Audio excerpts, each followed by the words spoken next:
So let's talk about the soundtrack a little bit. I mean, it is a musical, so you kind of have to.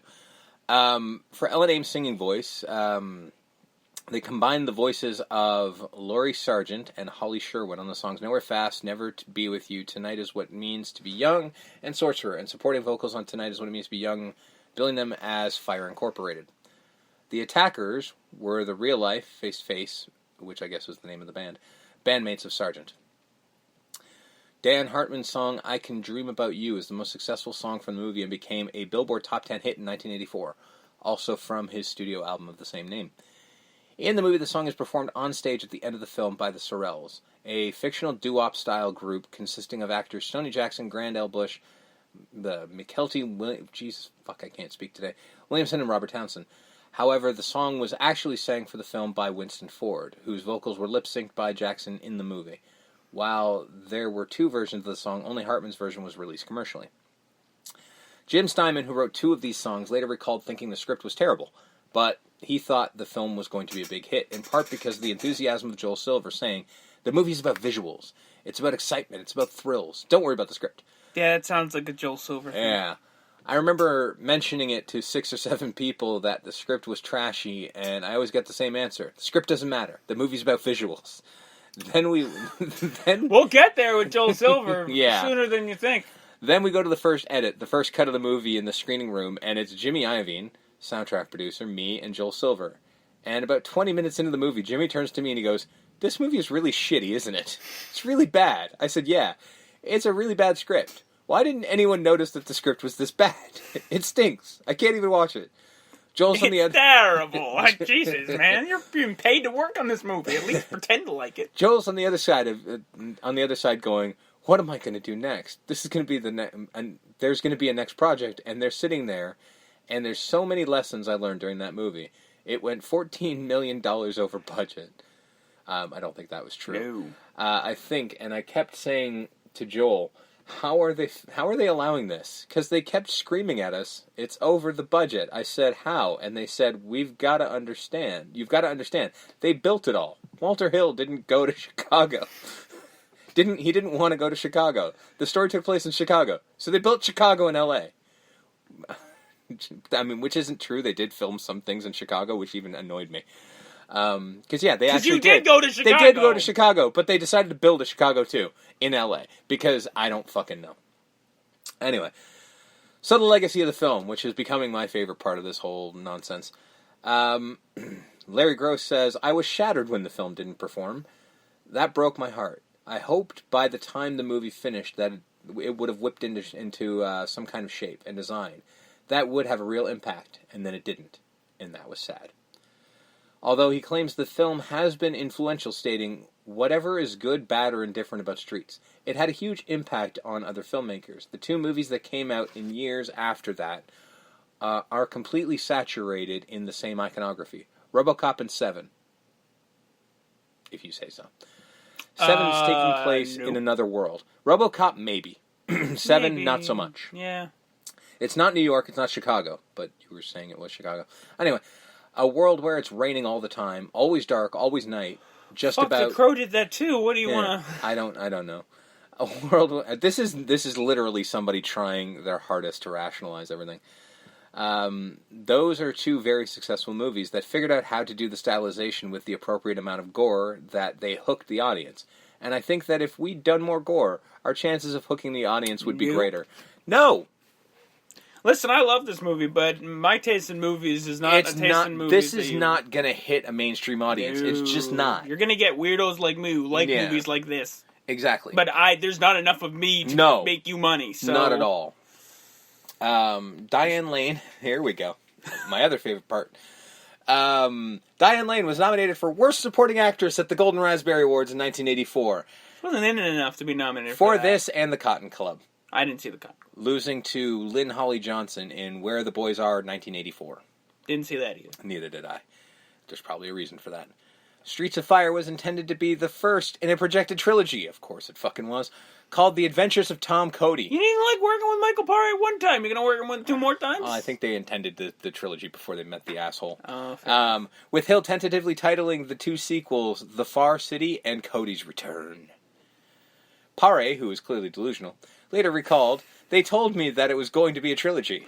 What happened was that all the people that made Streets of Fire left Universal Studios and went to 20th Century Fox. It was made at Universal, so they owned the rights to the story. So it was left behind. I was told by Joel Silver that the sequel was going to be set in the snow and the following film would be set in the desert."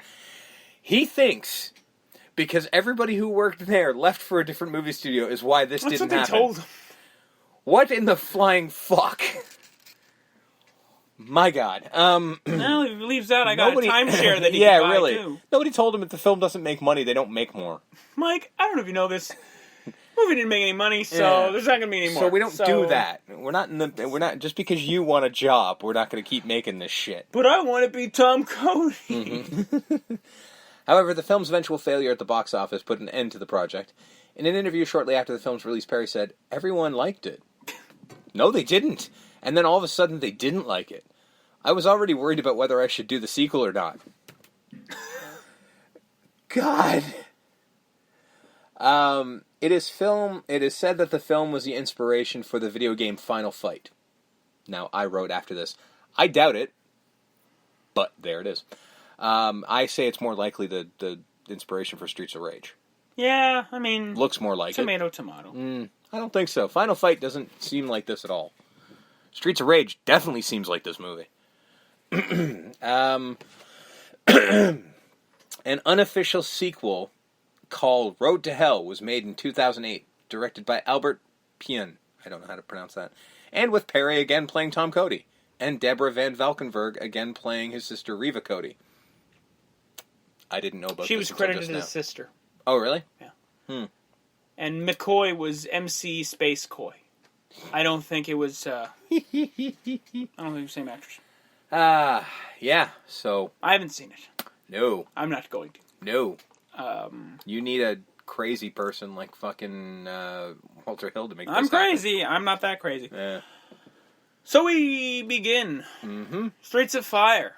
In Yep. another time, in another place, a.k.a. Fake Chicago. Chicago. Fake Under a tarp. Fake Chicago. Mm-hmm. We start with a concert happening. Mm-hmm. A concert so big, so popular, even the cops want to pull in and go, "Hey, you want to watch this show?" Yeah. Let's watch this. A town so small where we only see 2 police officers for the entire film. Yeah, it's like Batman Returns. Yeah. But we'll get to that. Star song of the movie, I think. Mm-hmm. Going Nowhere Fast. Mm-hmm. Sung by not Diane Lane. Not Diane Lane. But Diane Lane on screen. Mm-hmm. And the Ellen Aim and the Attackers. Yeah. And they go through the whole song. And the reason why this movie is basically considered a musical is then there's at least 4 songs in this movie that are played in its entirety. Yep. So that's what qualifies it as a musical, even though it's not like... It's not like... It's not a classical musical as in they just start singing out of the blue. No, but songs, like there are... I mean, they're not montages, but they're literally like, oh, we're going to cut to a song now, and it's going to be the whole fucking song. And sit back and relax while shit happens and a song's playing. Yeah. That's just what happens, so it is a musical, technically. So while she's singing this song, we get the battery bombers, we find out later, a gang rolling into town. We have characters like Billy Fish, which we find out is her manager / boyfriend. There's other people there. Clyde, the bartender's there. Yeah. Reva, Tom Cody's sister's there. Mm-hmm. And she sings a song, and it's a great song. Mm-hmm. And they straight up grab her. Yeah. Like, as soon as the song is over, Raven's like, get her. And they just storm the stage, knocking people out. Clyde tries to jump in. He gets fucking completely leveled by leaving. Yeah. Like, just woofed. And actually, the sound that they use when he hits him is it's a good sound. Good sound. Strong sound. Actually, the sound in this movie is actually really fantastic. They hoist her up, carry her off. She's been taken. Or, let's throw another one, Double Dragon. Yeah. Because it does kind of remind me of that. She's hoofed in the stomach and lifted over a dude's shoulder. I'm like, that's in Double Dragon. Yeah. Don't worry, we'll get there. Uh-huh. No, not the movie, the video game. I don't know what happens in the movie. I've never seen the movie. Oh, so no? Fuck no. I looked at the trailer for that and just went, yeah, I'm not doing this. Yeah, but you will. Oh, I know. You were making me do all this shit that I'm like, no, I'm not doing that. Some of it you like. Some of it you don't. So Reva writes Tom. Like, just straight up, on a typewriter, writes a line. Ellen's been taken. Come help. Basically, Reva. In the future. Dearest regards, Reva. In the future, she's using a typewriter. And we get Tom rolling in on the subway. Yeah. Well, I got your message. That was fast. Oh, damn. Jesus. Postal services. God damn, we're on to this. It's like email. So he's in the diner that she's working at, and they share a smile. Mm-hmm. So the roadmasters come in. Jesus, this girl can't catch a break with gangs and bursting warriors now here. Yeah. And they're just like, we're going to mess this place up, then we're going to mess you up. And I'm like, can you just tell this girl you're going to rape her? Jesus. Yeah. Dude, the heroes in the Warriors said that they were going to fucking gang rape the girl. So, true. This is Walter Hill in a nutshell. Like, what did this woman do to you, Walter? Existed. So Tom beats the ever-loving piss out of... Hey, you're skipping over the best part. Oh, the butterfly knife? He bitch slaps him. Yeah. Repeatedly. He doesn't punch him He shows him his knife, and then he bitch slaps him. He grabs the knife and just goes, you gotta try harder than that, and bitch slaps him. And then he tries again. Bitch slap. And he just knocks him down by bitch slapping him. Hilarious. And then they toss a couple of them through the window. Of which his sister does, hey, you're going to pay for that, right? Because seriously, this diner, I don't know if you noticed, but this diner's not making a whole lot of money. Yeah, so big fucking window. And he steals their car. Because they run off and they leave their car, so he just takes it. Mm-hmm. And goes for a ride with Reva. Yeah. And she's like, slow down, Tom. He's basically like, well, you're going to steal it, you might as well use it. Mm-hmm. It's a beautiful car, by the way. It really is. All the cars in this movie it's all very 50s roadster type cars. Just beautiful. Cops pull him over, and it's one of those, like, oh, you're back in town, eh, Tom? Yeah. That's right, Ed. Like, they all know each other. Like, is this... Morning, Sam. Morning, Ralph. Yeah, it's like, it's a city, but everyone knows it was fucking Cheers. Yeah. What I don't understand... Okay, so they let him fucking go. It's like, if you keep doing this, we're gonna fucking haul your ass in. And they let him drive away, and he does, and they go, boy, we gotta get him in jail.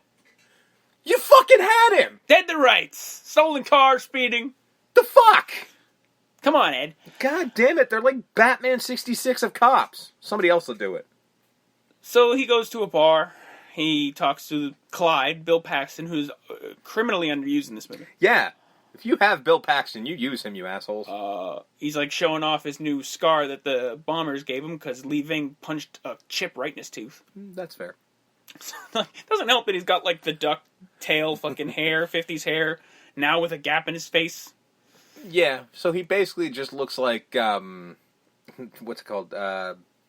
Chip in fucking Weird Science. Basically, at this point. Yeah. So he meets McCoy, who's just also a vagrant, just looking for work. Mm-hmm. She also knocks Clyde out. Yeah, this was fucking weird. Yeah, she just knocks him out because he cuts her off. And, well, yeah, he cuts her off, and then I could pay. Yeah, and she throws like change. And then he's like, "Well, now I don't like the color money. Yeah. No, now I don't like your face." Yeah. And then she just knocks him out. Well, that's the thing, because he's cutting her off because he's just like, you've had enough, and she's like, "Hey, I haven't had enough," and he goes, "Well, I just don't like the look of your face." Then she punches him, jumps behind the counter, and Cody. This is Cody's friend. They are acting like they are friends. She just knocked him out and is robbing his bar. What kind of... I'm a tequila man. All right. I'm like, well, he just said he's a tequila man. You need to get better ears on you, McCoy. She's not good at listening to things. So she just gives him a bottle of tequila. And then they walk out. And then they leave. And he's like, your buddy is on the ground there, and his establishment is now open to any riffraff, and we know this is gang territory. Cody, you're an asshole. Clyde's not having a good day. No. He got knocked out twice. Fucking poor Clyde. First Lee Ving, then McCoy. I'm not calling him Greer. I'm calling him Lee Ving because that's the greatest name of all time. Lee Ving is awesome, yes. I can't wait till we get the clue. So he offers her a room and kind of goes, "Hey."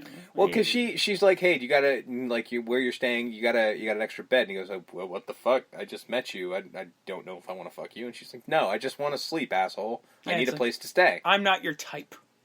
Yeah, she says, she's like, you're not my type. I don't know what that means. Well, she's a tomboy. I mean, I don't know if it's implied.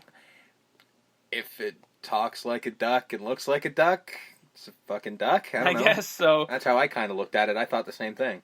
So she stays on the couch, and her sister's just like, you're the first one to actually take him up on that couch offer. Yeah. Basically going against every other girl he's brought here, he's fucked the shit out of. Yeah. Which I'm like, how does that feel for you, sis? That your brother's, taking women back to your place to, That was the thing, because his only response to her was, Hey, there's a chick sleeping on the couch. Give her coffee in the morning.